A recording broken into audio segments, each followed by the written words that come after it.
Hey guys, and welcome to my weekly reading vlog, the very first clip for this week. If you have not seen one of these, welcome. But also, just in case you are wondering, I do my weekly reading vlog maybe a little bit different than you have seen, in that every time I finish a book, I jump on here and film a clip. That is my very raw thoughts and feelings about the book that I just finished or DNF'd. Um, and then I put them all together at the end of the week, and you get to see everything that I read for the week. So let's jump into it. In case you're wondering, it is Monday night for this very first clip, and I have decided that I am going to DNF Intertwined by Gena Showalter. It was a hot mess, and not for the reasons that I thought it was going to be a hot mess. When I read you guys' description, it was very clear that this was just going to be a train of ridiculousness, and that was totally fine, actually. I was a little worried that it might be too ridiculous, but I was still willing to see it through. However, I read the first chapter and was absolutely appalled at the writing. It read like a first draft, like it had not even been edited. And that is a problem. And I was actually really surprised because I've read Gena Showalter before. And while I don't always love her stuff, I have enjoyed some of her paranormal romances, and the writing has never been off-putting for me. So that was very strange. So I read the next chapter thinking maybe it's just a one-off thing, which would be really bad anyway, but maybe it's just one-off. And the second chapter was a little bit better, still not great, and I realized I'm not going to like these main characters. And so I read the third chapter just to be sure, and yeah, I was not loving it. The writing still wasn't that great, and I decided that, especially since I wasn't going to love the main characters, it was all kinds of ridiculous. I was not going to try to slog through a writing style that I am not particularly enjoying, so I DNF'd it at page 62. So that is going to leave my house eventually, but definitely not go back on my shelf. And instead, next, I am going to pick up Chaos Choreography by Seanan McGuire, the fifth book in the Encrypted series. I have been slowly making my way through this series, and it is about a family of cryptozoologists, and they basically study and liaison with and sometimes kill the monsters that us regular humans don't even know exist. This has been a very interesting series in that we do shift perspectives. The first two books were from the perspective of the middle child, Verity, and then books 3 and 4 we switched over to the eldest child, Alex, and now we are back to Verity. And in this particular book, Verity has been invited back to this reality dance competition, and she decides to accept, and of course people start turning up dead because of course they do. No rest for the wicked. And so she has to figure out what's going on. Now this, I have been a little bit spoiled for some of the big events that happen in this book. I know that this is a turning point for the series. I'm very excited to see how we get to that ending and what it means for the next books, but I am a little bit sad that I was spoiled.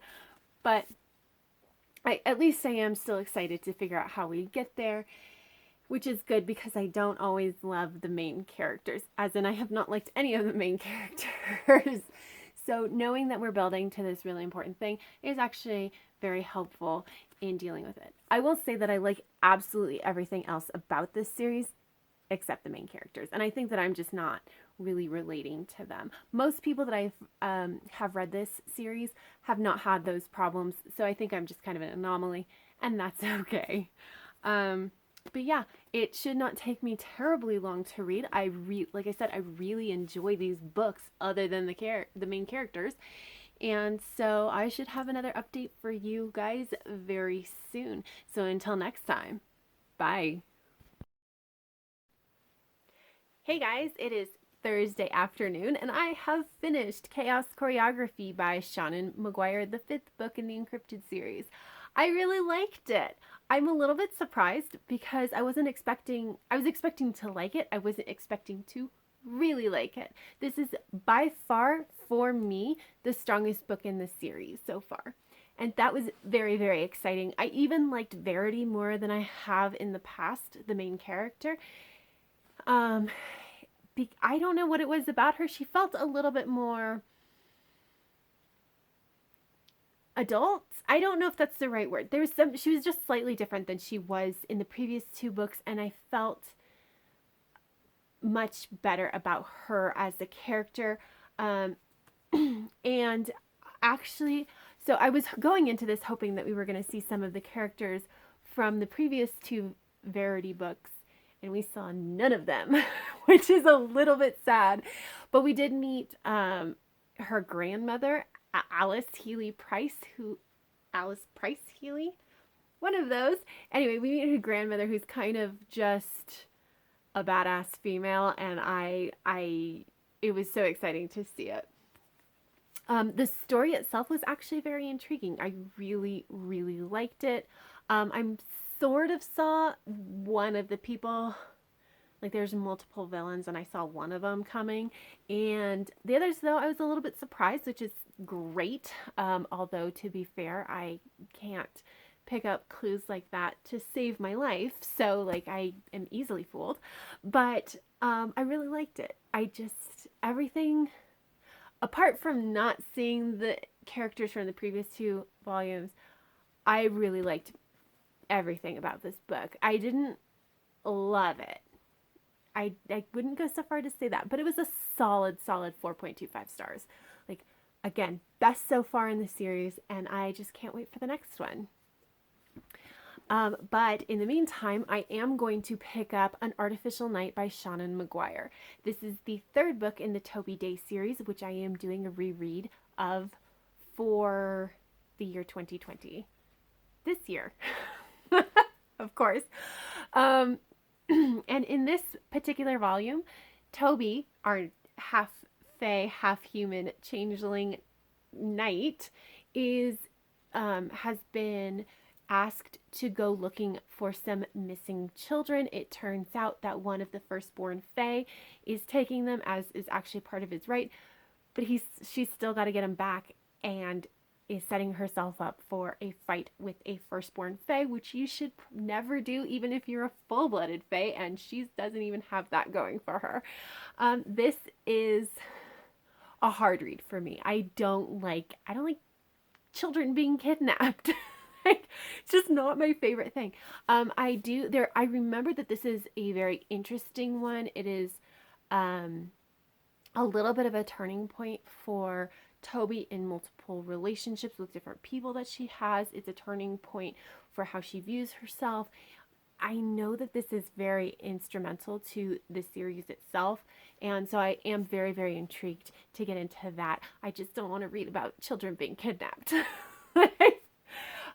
I will still probably read it very quickly because I just do love this series so much. So even my least favorite book is like still very well loved. And I should have another update for you very soon. So until then, guys, bye. Hey guys, it is Saturday night, so it is time for my end of the week update. And I have made progress on An Artificial Night by Seanan McGuire, the third book in the Toby Day series.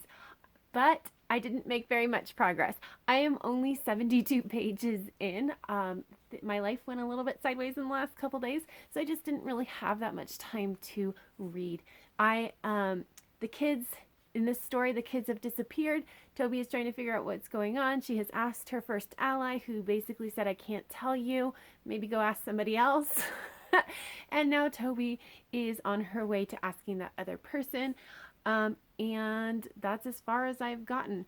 I like this story, but I am apprehensive because I know where it's gonna go, and it's someplace I don't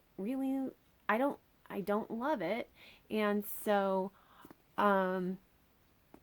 enjoying it as much as I can. That's about as good as I can say for this one. Just because, like, this is a story that I just don't like. The story itself is hard for me to read.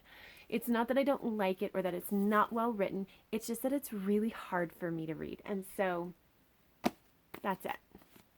And then the update on The Secret Diary of Lizzie Bennet by Bernie Sue and Kate Rorick is that I am now on page 184 and video number 71. So not very much progress on this either, unfortunately. And but I don't, I mean, I knew that this is going to take a while. I was just hoping for it to be a little bit quicker. I think that I'm going to focus a little bit more on reading next week, as I really do want to get this one done at the very least, because I do, since I am doing my big reread, I want to make sure that I stay on schedule. And yeah, that's all I have for this week. So until next time, guys, have happy reading, and I will see you in the next video. Bye.